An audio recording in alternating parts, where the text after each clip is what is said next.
Dan antara Indonesia akan mengambil alih operasional kereta cepat Jakarta-Bandung atau WUS.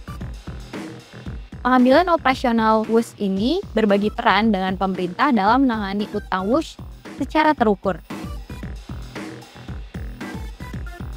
CEO Danantara, Doni Oskaria, mengatakan, sebagaimana dijelaskan Presiden Prabowo Subianto bahwa WUS telah memberikan manfaat besar bagi masyarakat dan perekonomian. Karena itu, langkah penanganan utang tersebut menjadi bagian dari upaya menjaga keberlanjutan layanan transportasi modern tersebut.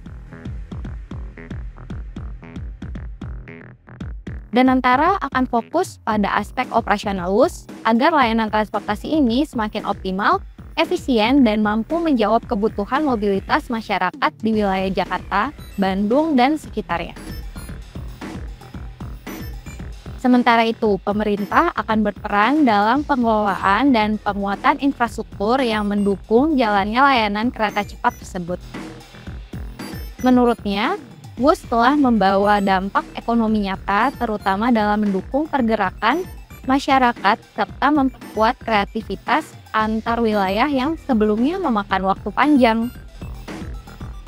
Danantara berharap layanan WUS semakin diminati masyarakat sekaligus menjaga keberlanjutan operasional yang efisien dan profesional. Saat ini, pemerintah tengah memutar otak untuk membayar utang kereta cepat WUS. Menteri Keuangan Purbaya Yudi Sadewa mengatakan pemerintah berencana membentuk tim untuk membahas rencana restrukturisasi utang kereta cepat WUS.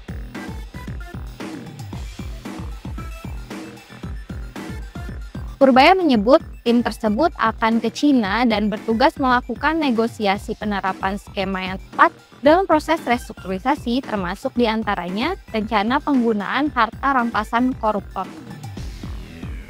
Yang ada adalah masih garis besarnya, tapi nanti akan diskusikan dan mungkin Indonesia akan kirim tim ke Cina lagi kan untuk diskusi seperti apa nanti pembayaran persisnya. Saya minta tadi kalau itu saya diajak biar saya tahu diskusinya seperti apa nanti. Diketahui, Indonesia dan Cina sudah sepakat untuk merestrukturisasi utang proyek kereta cepat WUS hingga 60 tahun. Restrukturisasi ini sebelumnya disampaikan oleh Ketua Dewan Ekonomi Nasional Luhut Binsar Panjaitan. Sementara itu, CEO BPI Danantara, Ruslan Ruslani, mengatakan pemerintah tengah mematangkan skema pelibatan anggaran pendapatan dan belanja negara atau APBN. Roslan mengaku pemerintah akan terlibat dalam membantu pembiayaan utang melalui skema Public Service Obligation atau PSO. Dengan alasan keterlibatan APBN telah diatur lewat skema PSO untuk sektor layanan publik seperti transportasi umum. Apalagi Presiden Prabowo Subianto menegaskan bahwa masyarakat tidak perlu khawatir untuk memperdebatkan soal utang kereta cepat WUS.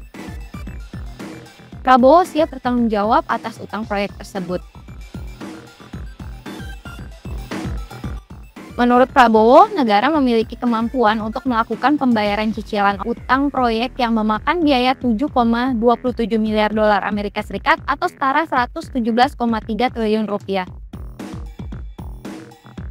Ia menyatakan kesiapannya untuk menanggung pembiayaan utang WUS yang mencapai sekitar 1,2 triliun rupiah per tahun.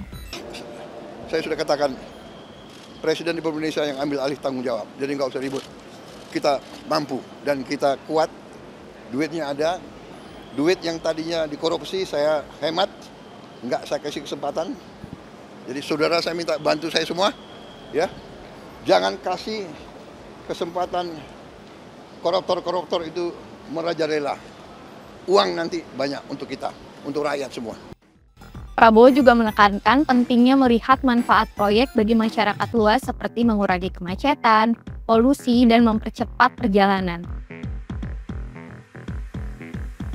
Selain itu, pemerintah berencana menggunakan dana hasil sitaan koruptor untuk membantu pembayaran utang kereta cepat WUS. Namun, rencana ini masih dibahas lebih lanjut oleh Menteri Keuangan Purbaya Yudi Sadewa. Saat ini, Kereta Cepat Indonesia-Cina atau KCIC telah mengoperasikan seluruh perjalanan WUS secara penuh oleh SDM Indonesia sejak April 2025. Hal ini ditandai dengan serah terima pekerjaan masinis dan teknisi kereta dari pihak Cina kepada KCIC. KCIC kini memegang kendali penuh atas seluruh operasional dan pelayanan perjalanan WUS mulai dari masinis, teknisi, shift konduktor, kondektur, pramugari, keamanan, hingga kebersihan. Semuanya sudah dipegang oleh tenaga kerja Indonesia. Lalu dengan cara ini, apakah utang WUS bisa langsung lunas atau justru menjadi jebakan utang jangka panjang?